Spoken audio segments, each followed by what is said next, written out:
제자들이 떡 가져오기를 잊었음에 배에 떡 한 개밖에 그들에게 없더라. 예수께서 경고하여 이르시되 삼가 바리새인들의 누룩과 헤롯의 누룩을 주의하라 하시니 제자들이 서로 수군거리기를 이는 우리에게 떡이 없음이로다 하거늘 예수께서 하시고 이르시되 너희가 어찌 떡이 없음으로 수군거리느냐 아직도 알지 못하며 깨닫지 못하느냐 너희 마음이 둔하냐 너희가 눈이 있어도 보지 못하며 귀가 있어도 듣지 못하느냐 또 기억하지 못하느냐 내가 떡 5개를 5,000명에게 떼어줄 때 조각 몇 바구니를 거두었더냐 이르되 12니니이다 또 7개를 4,000명에게 떼어줄 때 조각 몇 광주리를 거두었더냐 이르되 7이니이다 이르시되 아직도 깨닫지 못하느냐 하시니라. 베세다에 이르러 사람들이 맹인한 사람을 데리고 예수께 나와 손대시기를 구하거늘 예수께서 맹인의 손을 붙잡으시고 마을 밖으로 데리고 나서사 눈에 침을 뱉으시며 그에게 안수하시고 무엇이 보이느냐 물으시니 쳐다보며 이르되 사람들이 보이나이다 나무 같은 것들이 걸어다니는 것을 보나이다 하거늘 이에 그 눈에 다시 안수하심에 그가 주목하여 보더니 나아가서 모든 것을 밝히 보는지라. 다 같이 읽겠습니다. 예수께서 그 사람을 집으로 보내시며 이르시되 마을에는 들어가지 말라 하시니라. 아멘.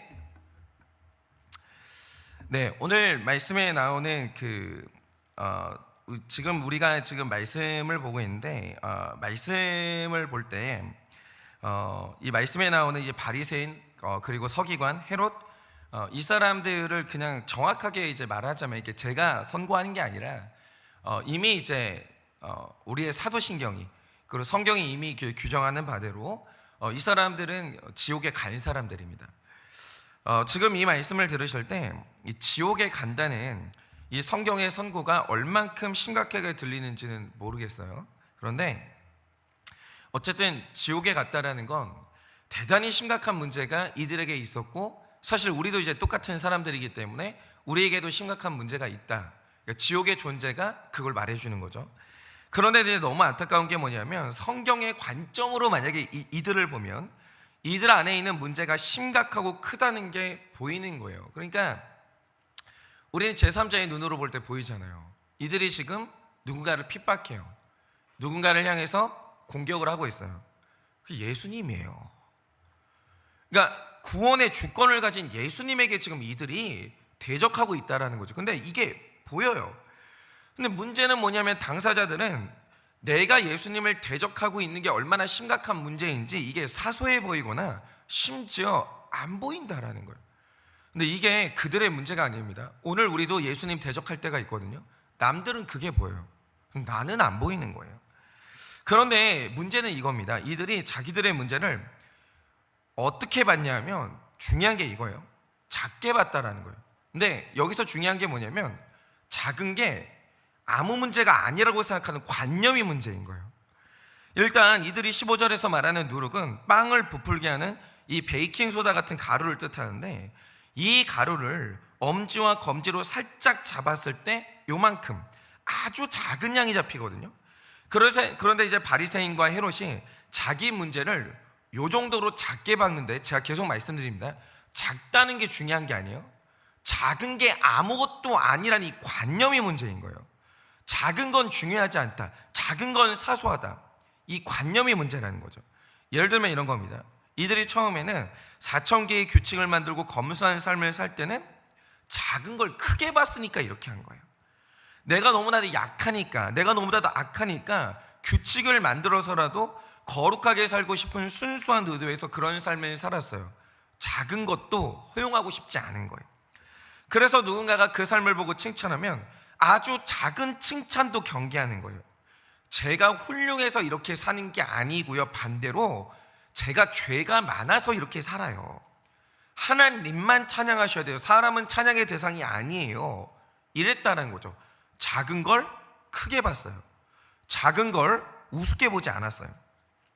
그런데 시간이 지나면서 아주 조금씩, 그러니까 누룩을 엄지와 검지로 잡았을 때 정도에 아주 조금씩 자기도 모르는 사이에 작은 것을 우습게 보기 시작하는 거예요. 작은 그 칭송을 즐기기 시작하고, 그런데 이 작은 교만을 허락하니까 일어나는 일이 뭐냐면 나를 존경하는 사람들의 시선을 의식하기 시작해요. 그러면서 연기를 하기 시작했어요. 아주 조금. 그러면서 아주 조금씩 사람들이 나를 존경하지 않으면 기분이 아주 잠깐 나빴어요. 이러면 안 되지.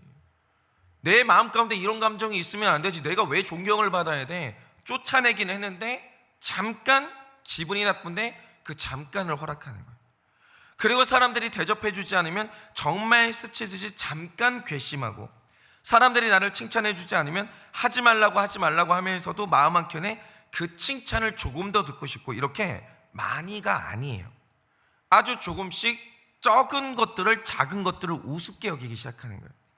그런데 오늘 예수님이 하시는 말씀이 뭡니까? 얘들아, 누르게 하는 일이 뭐냐?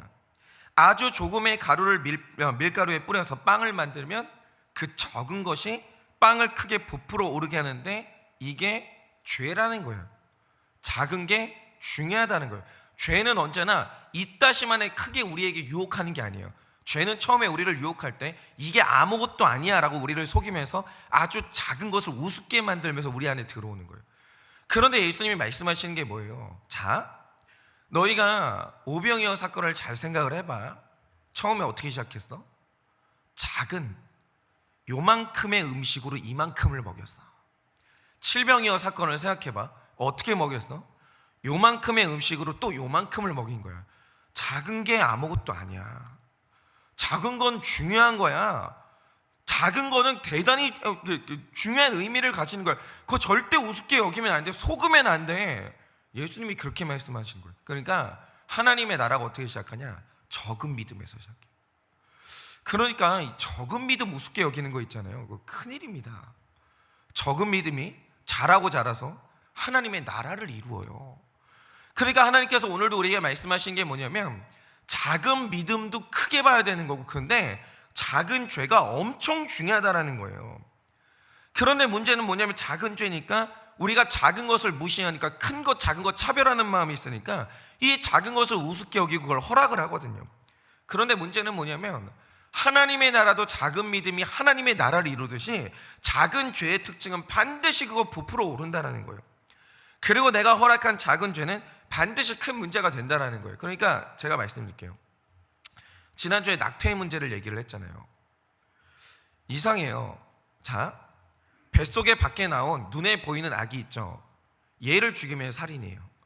근데 뱃속에 있는 아기를 죽이면 그건 살인이 아니라는 거예요. 그러면 이 문제의 본질은 뭘까라고 생각하면, 우리 안에 큰 것과 작은 것을 차별하는 이 죄가 있는 거예요. 작은 것은 사소하다. 작은 것은 아무것도 아니다. 작은 것은 아무도 모른다라는 이 작은 것에 대한, 작은 것이 사소하다는 이 완전히 사탄에게 속은 게 있는 거예요. 그런데 문제는 뭐냐면, 이게 똑같이 하나님 앞에서 살인이라는 거예요. 그러니까 이게 우리가 속고 있는 거죠. 그러니까 우리 눈에 보이는 큰 애를 죽이는 건 살인이에요. 눈에 보이지 않는 작은 점 같은 아이를 죽이는 건 살인이 아니라는 거예요. 근데 천국에 가면, 하나님 앞에 가면 문제가 달라져요. 뭐가 다른데요?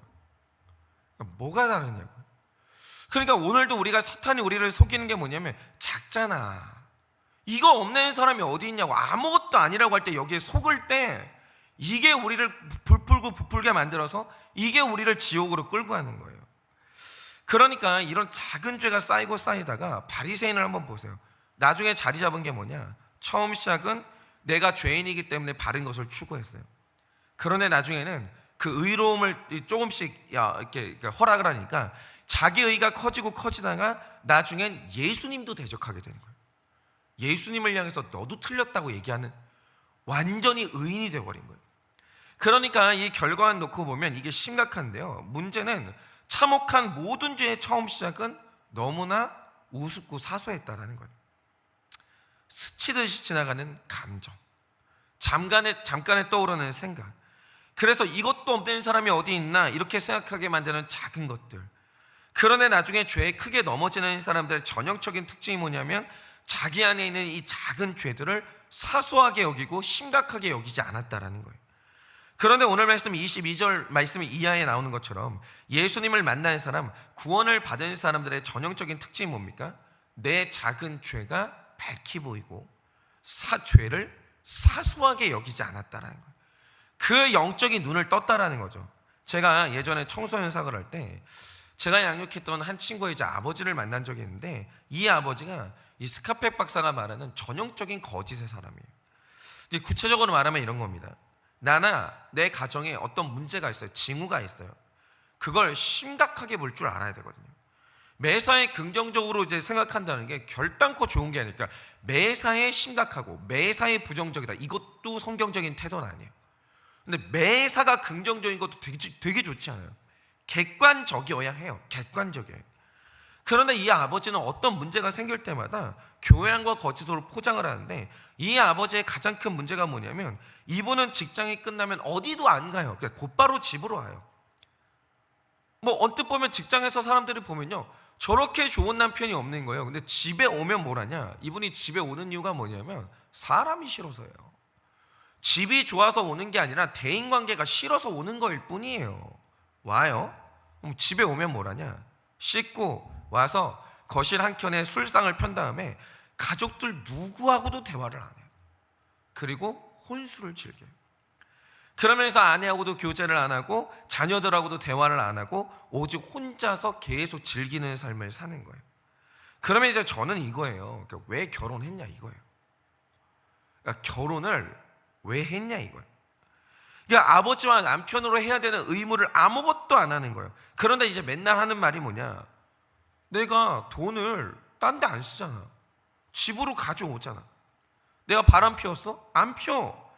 나는 술을 마셔도 밖에 마시는 법이 없어. 내가 언제 여자 끼고 술 마셨어? 나는 조용히 집에서 먹어. 나 같은 남편이 어디 있어?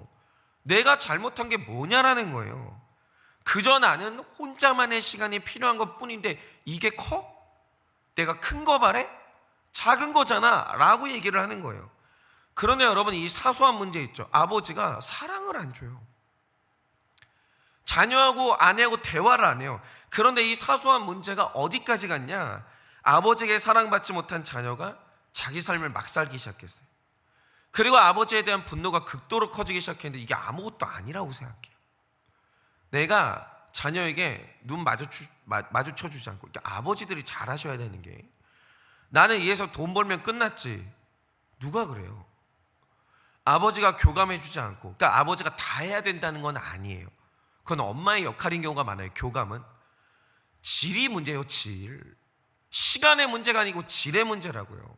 왔을 때 눈 마주쳐주고, 오늘 별일 없었냐, 힘들지 않아.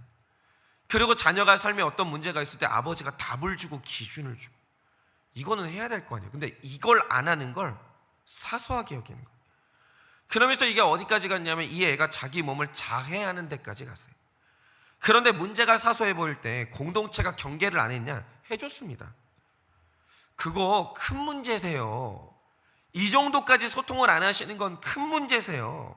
지금은 애가 작은 문제를 일으키지만 이 아이가 나중에 심각한 문제로 발전합니다. 말씀 드렸어요. 그런데 다 듣고 하시는 말씀이 뭐냐, 목사님 전문가 아니잖아요. 목사님은 목사지 교육자 아니잖아요. 심리학자 아니잖아요. 왜 거기까지 침범하세요? 목사님, 저는 이평생 바깥에서 여자 끼고 술 마셔본 적이 없어요. 언제나 집에 들어와서 가족들하고 있었고, 애들이 돈이 필요할 때 한 번도 못 준 적이 없어요. 우리 애들이 부족한 게 없는데 우리 애가 왜 심각한 상태입니까? 제 자녀는 제가 제일 잘 아는데요, 얘는 지금 잠깐 사춘기를 겪는 거예요. 이러면서 애가 일으키는 문제를 사소하게 보는 거예요. 설득이 안 되더라고요. 자기가 제일 똑똑해요. 본인이 제일 잘 알아요. 그러니까 아무것도 못하고 그 당시에는 그냥 집 밖을 나왔죠. 근데 너무 감사한 게 뭐냐면 이 딸이 나중에는 자해를 하다가 그래도 사랑을 못 받으니까 동성애로 갔어요. 그러니까 조금 늦은 이제 감은 있었지만 이걸 아버지가 확인하고 비로소 내 딸의 상태를 심각하게 보고 내가 문제였다는 걸 인정을 하셨어요. 그래서 제가 이제 너무 놀란 게 뭐냐면 어느 날 밤에 이 아버지가 딸의 교회 선생님한테 전화를 해서 펑펑 울더라는 거예요. 그전에는 교회 선생? 니들이 뭐 선생이야? 너 교원 자격증이 있어? 뭐 정말 우습게 봤어요, 교회 선생님들. 근데 어느 날 전화해가지고 펑펑 울더라는 거예요. 그러면서 내가 잘못했다고, 나는 내가 저지르는 짓이 이렇게 큰 줄 몰랐다고, 나는 내 딸이 이렇게 고통받는 줄 몰랐다고, 정말 잘못했다고, 교회에서 주시는 적용이 있으면 다 할 테니까 말씀 좀 해달라고 그러시더라고요. 이 아버지는 그나마 훌륭한 아버지. 끝까지 안 통하는 부모님들 얼마나 많은지 아세요? 끝까지. 오히려 자존심이 상해가지고 내가 너 말 안 들어서 이렇게 됐다는 걸 밝히는 게 너무 자존심 상해가지고 오히려 더 숨기는 부모님들이 훨씬 많아요. 훨씬 많아요. 저는 이렇게만 돼도 대단히 훌륭하다고 생각을 해요. 조금 늦었어도 자신의 죄가 크게 보였으면 소망이 있는 거죠. 그런데 우리가 여기서 또 하나 분별해야 될 게 있어요. 그게 뭐냐, 이 자녀가 이 고생을 했다는 거에 대해서 분별을 해야 되는데, 이거는 재앙이 아니라 축복이에요. 이거는요, 하나님이 영적 맹인 상태로는 있는 이 아버지의 눈을 뜨게 하기 위해서 주신 이 사건인데, 참 신기한 게 뭐냐면 고난이 없으면 죄가 크게 안 보여요. 그러니까 이 고난은 뭐냐면 우리의 사소한 죄를 크게 만들어주는 영적인 돋보기라는 거예요. 그런데 고난이 오면 내 안에 있는 죄가 얼마나 심각했는지 그때서야 보이는 거예요. 그러니까 오늘 말씀에서 이 맹인이 눈을 뜨는 한번 과정을 보세요. 23절과 24절을 보면 예수님이 맹인을 고치실 때 평소 같았으면 말씀을 하시는데 이날 어떻게 하십니까? 눈에 침을 뱉어요. 눈에 침을 뱉고 안수를 하셨거든요. 그런데 이 동서고금을 막론하고 얼굴에 침을 뱉는다는 것은 굉장한 모욕적인 표현이에요. 그러니까 예수님의 고난을 표현할 때 그 중에 하나가 뭐냐면 침뱉음을 당했다는 거예요. 여러분, 이 당시 문화가 그게 있었어요. 얼굴에 침을 뱉으면 어마어마한 모욕적인 표현이에요. 그런데 이 맹인이 눈을 뜨기 위해서 반드시 있어야 되는 일이 뭐냐면 얼굴에 침뱉음을 당했어야 됐다라는 거예요.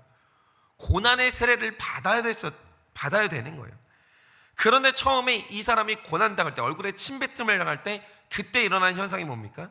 사람과 나무 같은 것들이 걸어다니는 것이 보입니다. 갑자기 보이기 시작해요. 재밌지 않으세요? 침뱉음을 당했어요. 내가 침뱉음을 당하니까 보이는 게 생기는 거예요. 그런데 나무가 어떻게 걸어요? 그러니까 지금 이 상태는 완전하게 눈을 뜬 상태는 아니거든요. 희미하게 눈을 떴어요.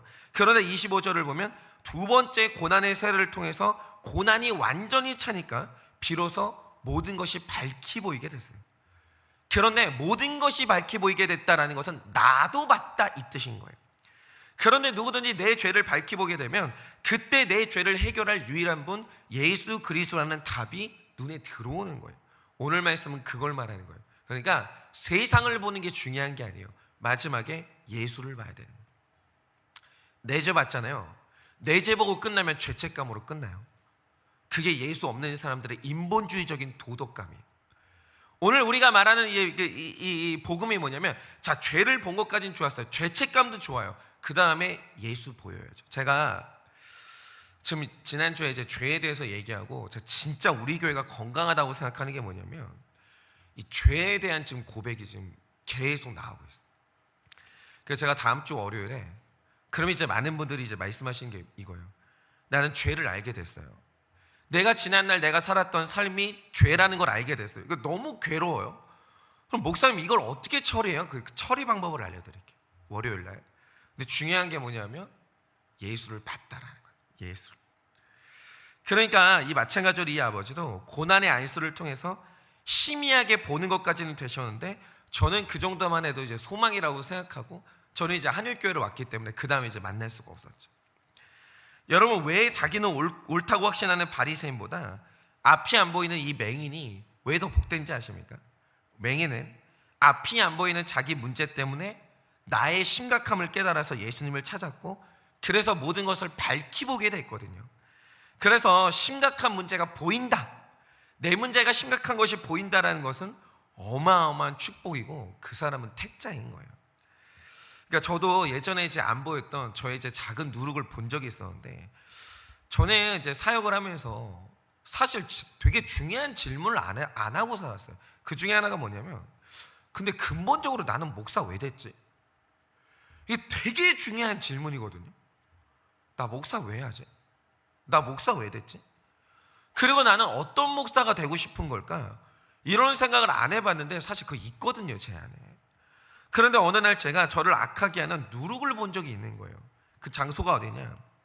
이제 교회 주차장이었는데, 제가 이제 지난 교회에 있을 때 이제 수요일 날 성도님들이 이제 밀려와요. 예배드리겠다고. 그러면 이제 교역자들이 지하 주차장에 가지고 이제 주차를 막 통제를 하는 거예요. 그러면 이제 차들이 들어올 때 이쪽으로 하세요, 이쪽으로 하세요, 차례대로 안내를 해드려요. 그런데 그 주차를 하다 보면 유독 말을 안 듣는 차들이 있어요. 그 차가 그날만 그런 게 아니라 그 차는 매번 그래요. 근데 이제 중요한 게 뭐냐면 국산 차 중에서 경차들은요, 목사가 인도한 데를 칼같이 가요. 정말 이 차량 수준에 따라서 이제 겸손도 그렇게 되는지 모르겠는데 한 번도 목사 통제를 이제 이게 거부하는 적이 없는 거예요. 이쪽으로 가라고 하시면 경차들은 다 그쪽으로 가요. 오른쪽으로 가라고 가요. 그런데 제 편견인지는 모르겠는데 이상하게 차량 가격이 비싸면 비쌀수록 말을 안 들어요. 왜? 핸들이 이상한가 봐요. 분명히 어디로 가라는 수신호를 받았는데 꼭 자기가 원하는 자리에 차를 넣어야 직성이 풀리는 차들은 거의 다 비싼 차들이었어요. 그런데 어느 날 제가 이제 이상한 걸 느낀 게 뭐냐면 또 한 번 이제 어떤 비싼 차가 제가 이쪽으로 가라고 하는데 쌩 하고 저쪽으로 가는 거예요. 근데 제 마음에 이제 어떤 감정이 느껴지냐면 너무 수치스러운 거예요. 더 정확히 말하면 굴욕적인 거예요. 그런데 이 수신호를 무시한 게 저를 무시한 건 아니기 때문에 그렇게까지 감정을 느낄 게 아닌데 이게 마음이 너무 괴로운 거예요. 그러니까 분한 마음이 안 풀리는 거예요. 내가 왜 이러나?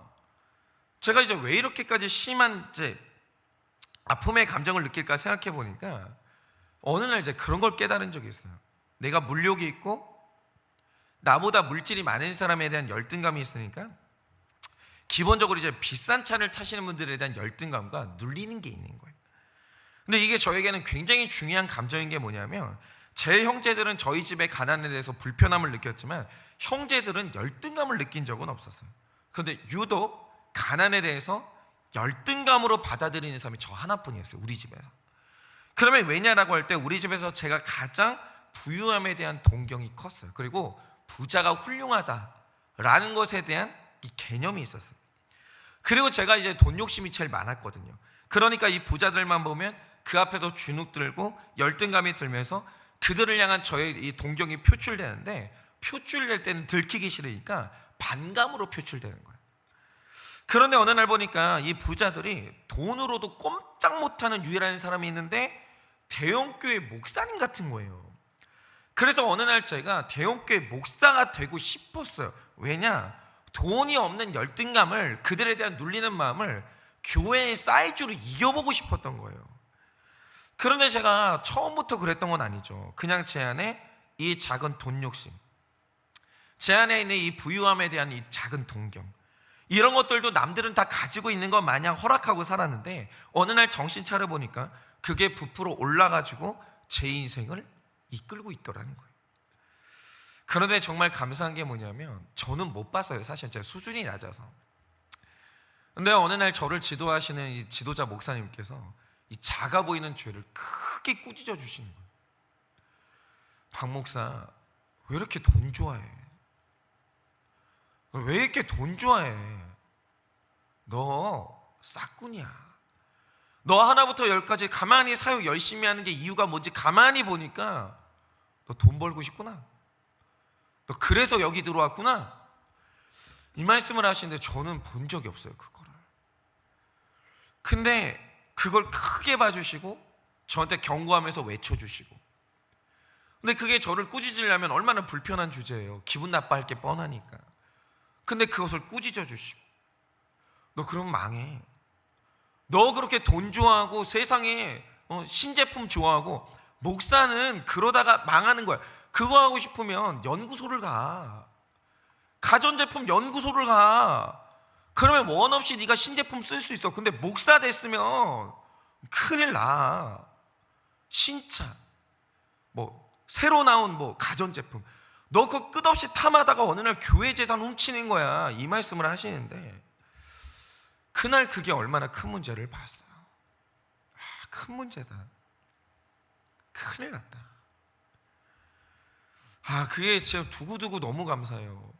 나 같으면 그냥 모른 척하고 그냥 내버려 둘 수도 있었는데 저를 사랑해 주셔서 작은 문제를 크다고 미리 말씀해 주시고 저를 꾸짖어 주신 그 가르침이 얼마나 컸는지 몰라요. 이게 말씀의 힘이라는 거죠. 여러분은 어떠세요? 여러분 안에 있는 작은 누룩은 뭡니까? 작은 열등감, 작은 욕심, 음란, 불신, 그 외에도 우리 안에 이제 어떤 이 누룩이 있거든요. 요만큼의 누룩이 있거든요. 여러분이 그게 장차 엄청나게 크게 된다는 이 심각함이 있으시냐 이거죠. 여러분 그거 크게 보이십니까? 아니면 그게 누구나 가지고 있는 사소한 일로 보이지는 않으시냐 이거죠. 작으니까 아무것도 아니야. 작으니까 죄 아니야. 이러고 있진 않냐 이거예요. 여러분 작은 것을 심각하게 볼 줄 모르는 게 가장 큰 악이고, 온전하지 못한 걸 아는 게 온전한 거예요. 유난 떤다고 말하지 마세요. 여러분 엘리야가 3년의 기근이 있었는데 이 기근이 끝난다라는 표시를 주신 거예요. 그게 뭐냐면 손바닥만한 구름이었어요. 어느 날 엘리야가 기도하다가 손바닥만한 구름이 보일 때 크신 주님의 역사가 다가오고 있다, 이걸 알았어요. 여러분 작은 거 볼 줄 아셔야 됩니다. 작은 소망, 그 큰 거예요. 작은 죄, 그게 나를 지옥으로 끌고 가요. 여러분 그게 보이십니까? 여러분 정말 오늘 우리 안에는 이 작은 죄가 얼마나 심각한지 이게 보이는 정말 영적으로 눈을 뜨는 우리가 되기를 바라요. 그래서 오늘 작은 죄를 정복해서 작은 소망이 되어지고 그 소망이 하나님의 나라를 이루는 여러분의 하루 되어주시기를 예수님의 이름으로 축원합니다. 이 시간에 제가 기도하고 축도함으로 예배를 마치겠습니다. 기도하겠습니다. 하나님, 제가 큰 것과 작은 것을 차별하는 죄인입니다. 그래서 큰 것이 좋은 것이고 큰 것이 중요하다라고 그렇게 생각을 했지만, 작은 것은 중요하지 않고 작은 것은 아무것도 아니라고 무시하며 살았습니다. 그렇게 되니 어느 날 그 작았던 것들이 크게 되어서 어느 날 제 삶을 지배하고 제 삶을 타락으로 이끌어가고 하나님 앞에서 제 삶을 실패하게 만드는 큰 죄가 되었습니다. 하나님, 오늘 하나님께서 우리에게 말씀하여 주십니다. 그 적은 누룩이 아무것도 아닌 게 아니라고. 그게 언젠가는 너의 죄를 크게 부풀어 오르게 하고 너의 삶에 큰 고난을 불러온다라고 말씀을 하십니다. 그러나 오늘도 우리가 무시하고 있는 이 작은 소망들, 작은 축복들, 정말 우리 삶의 평범한 일상들, 나의 자녀가 때 되면 집으로 돌아오고 내가 배우자와 함께 앉아서 예배를 드릴 수 있고 나는 오늘 말할 수 있고 걸을 수 있고 볼 수 있다는 이 작은 축복이 5병이어 7병